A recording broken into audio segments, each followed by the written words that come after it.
बे news में खबरनि update जो सिलसिलो जारी है। उस्मान चावड़ी का खबर शामिल कयूं पिया। हनीफ बलोच जी रिपोर्ट मुताबिक यूसी रासोड़ीअ में चेयरमैन तां तकरार जो बचाणीअ ठा कराए छॾियो।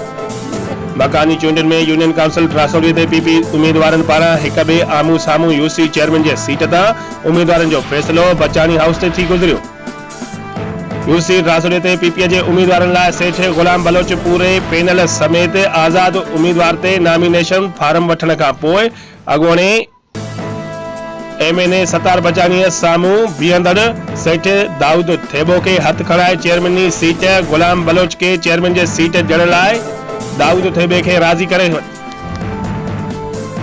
यूनियन काउंसिल रासोड़ीअ में पीपीए जे ॿिनि मेंबरनि में चेयरमैन जे सीट तां थियल तकरार जो बचाणी नोटिस वठंदे थेबा ऐं बलोचनि खे तलब कंदे ठा कराए छॾियो। बचाणी हाउस ते थियल फैसले खे मीडिया खां गुझो रखियो वियो।